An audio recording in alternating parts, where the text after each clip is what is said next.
Alright, so the chicken area. This is the chicken fence, recycled pallets. That's a complete recycled pallet for the chicken door. We have the chicken run, which is made out of this galvanized fencing and some plastic tubing that we just cut to fit and ran it all the way down and then shut it down. And then this is the Tractor Supply standard chicken coop. Then we have our modification chicken enclosure netting. As you can see, we have netting going all the way across the top of this chicken pen area. And, excuse me, Ezo. Hey. Alright, what's up, big boy? How you doing? Having a friendly rooster helps, and a friendly flock. Is that right? He's not a huge fan of other people, though, isn't that right? Yeah, you pecked my face out if you thought you were able to. Alright, so this chicken coop has this little door that we close nightly. And I don't like the chicken floor, so I'll show you what I like. Woo! I'm stepping somebody. Alright, so this has this, and then this thing comes out, which is that whole tray inside. I don't necessarily like that style. And then this door closes and locks. I'm not a fan of that either. So what I do like, this is our hen house currently, so we made it slightly different than this one with roofing materials because that's what we had on hand. And it's okay, it was just really, we used very little amounts of money. So this is all recycled pallet. As you can see, the underside, it's all recycled pallets, pieces, and then still have a chicken in there. What are you doing, you laying an egg? Yeah? Okay. So they're laying eggs in there. And we initially made this for the baby chickens that we just acquired, but that has changed. So this setup, and I like this setup a lot. We used complete recycled pallets and then pieces of pallets to patch the holes. And then we used this type of roofing, which really made it secure. We have a little solar. So we have a little solar light. And they used to lay all of their eggs in here. It was too bright for them, I guess. My solar fan. So I forgot to show you. The reason why I like these scoops is because it's not a solid floor. So you see how you can just reach right through? So whenever you fluff the poop, it just goes right to the bottom.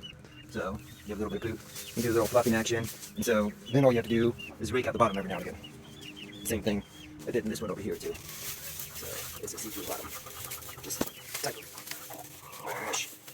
There it is. And then once you put your straw on top, this way you don't ever have to worry about emptying the whole thing or it piling up and getting wet like this one does. This one gets really, really wet inside.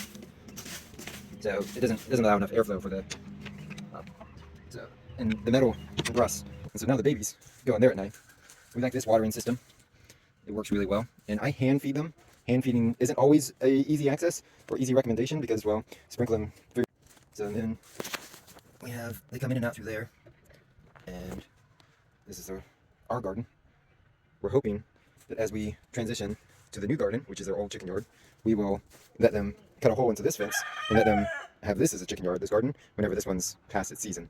So this all needs to be tilled up eventually and refertilized. And they do a great job of that. And then we have Greek oregano and sage and more Greek oregano growing through our chicken pen area. Some rosemary. So that's our chicken pen area. And then you have the chicken yard. Now this is a new chicken yard, as you can see. It has weeds and grass and foliage all over the place. And that's our old chicken yard. So you see that bamboo pole right there? That bamboo pole separates their old chicken yard along that fence line, and that is new garden space. So I raked it just recently and seeded it, so that's going to be new garden space right next to our old garden. And we use a hook and pole method for our 6-foot fencing material, which is just galvanized wire, little solar light. So we have one hook up there and one hook down there, just holding it in place, a couple rocks to keep it secure. So if we ever want to get in there and do something big, we have this massive door, but we don't really go in there very often. So we thought, hey, why spend money on a fancy thing when we don't have to? So we use,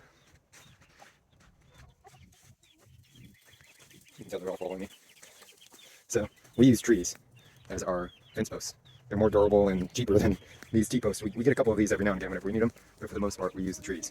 And that tree cover, I actually bent a tree, a baby tree, and it's going to grow back up, so I put those logs on it. So that will be its own cover for the chickens as well. So we're really excited about them telling us. Again, this area used to look like that area. Okay, so we have all this chicken feed greenery that's growing around our shed. So whenever I feed the chickens though, we just have these bins right outside, and they go crazy for this. They're like, watch. So we have the assorted variety. Garden grain. You want some?